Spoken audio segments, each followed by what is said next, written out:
এমন দৃশ্য যা দেখে মনে হবে না আমরা সভ্যতায় এগিয়ে আছি। এমন ঘটনা যা হার মানায় মধ্যযুগীয় বর্বরতাকেও। গত বুধবার পুরান ঢাকায় ঘটে যাওয়া এই নৃশংস ঘটনা শুরুতে কিছুটা আড়াল থাকলেও শুক্রবার ঘটনার কিছু ভিডিও সামাজিক মাধ্যমে ছড়িয়ে পড়ে। নৃশংসতার এমন মহোৎসব আর গা শিউরে ওঠার মতো সেই সব চিত্র দেখে সামাজিক মাধ্যমে বইতে শুরু করে নিন্দার ঝড়।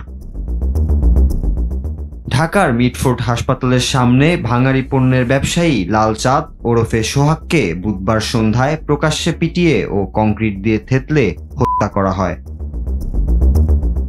সিসিটিভি ফুটেজ ও প্রত্যক্ষদর্শীদের ভাষ্য ও ভিডিও চিত্রে উঠে এসেছে ঘটনার ভয়াবহ বিবরণ।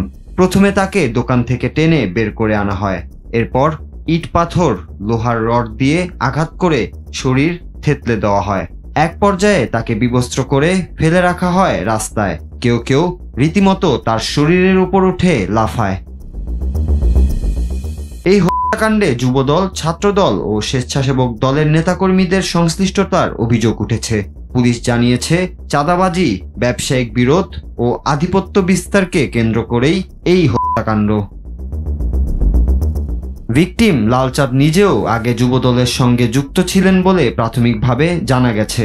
ঘটনার পরদিন নিহতের বোন বাদী হয়ে কোতোয়ালি থানায় একটি হত্যা মামলা করেন, যার এজাহারে 19 জনের নাম উল্লেখ করা হয়।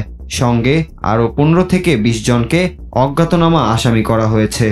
ঘটনার বিবরণে বলা হয়েছে, হামলাকারীরা সশস্ত্র হয়ে দোকানে ঢুকে তাকে বাইরে নিয়ে যায়, তারপর হাসপাতালের সামনে নিয়ে গিয়ে নৃশংসভাবে হত্যা করে। এই ঘটনায় এখন পর্যন্ত 4 জনকে গ্রেপ্তার করেছে পুলিশ ও র্যাব। তাদের মধ্যে মাহমুদুল হাসান ওরফে মহিন এবং তারেক রহমান ওরফে রবিন নামের 2 জনকে রাজধানী থেকেই আটক করা হয়েছে। তারেকের কাছ থেকে একটি বিদেশি পিস্তলও উদ্ধার করার কথা বলেছে পুলিশ। আর ঢাকার কেরানীগঞ্জ থেকে আরও 2 জনকে আটক করেছে র্যাব, তবে তাদের পরিচয় এখনো প্রকাশ করেনি তারা। এই ঘটনার একটি ভিডিও ছড়িয়ে পড়েছে সামাজিক যোগাযোগ মাধ্যমে। সেখানে দেখা যায় লাল চাঁদের নিথর দেহের উপর একাধিক ব্যক্তি ইট পাথরের বড় খণ্ড দিয়ে আঘাত করছেন। ভিডিওটি ঘিরে নেটিজেনদের মাঝে সৃষ্টি হয়েছে তীব্র ক্ষোভ ও প্রতিক্রিয়া। ঘটনার তীব্র প্রতিবাদ জানিয়েছে বিভিন্ন রাজনৈতিক দল ও সামাজিক সংগঠন। জামায়াতে ইসলামী, ইসলামী আন্দোলন, সিপিবি, গণসংহতি আন্দোলন সহ একাধিক দল এই হত্যার নিন্দা জানায়। ঢাকা বিশ্ববিদ্যালয় এবং পুরান ঢাকায় এর প্রতিবাদে মিছিল করেছে কয়েকটি সংগঠন। যুবদল, ছাত্রদল ও স্বেচ্ছাসেবক দল অভিযুক্ত 4 নেতাকে বহিষ্কার করেছে। যুবদল জানিয়েছে, তারা তাদের সাবেক সহসম্পাদক রজ্জপালি পিন্টু ও যুগ্ম আহ্বায়ক সাবা করিম লাকিকে সংগঠন থেকে আজীবন বহিষ্কার করেছে। ছাত্রদল ও স্বেচ্ছাসেবক দলও 2 জন করে নেতাকে আজীবন বহিষ্কারের কথা জানিয়েছে। বিএনপি মহাসচিব মির্জা ফখরুল ইসলাম আলমগীর বলেছেন, দিবালোকে এই ধরনের হত্যাকাণ্ডের দৃষ্টান্তমূলক বিচার না হলে সমাজ আরও অন্ধকারে ধাবিত হবে।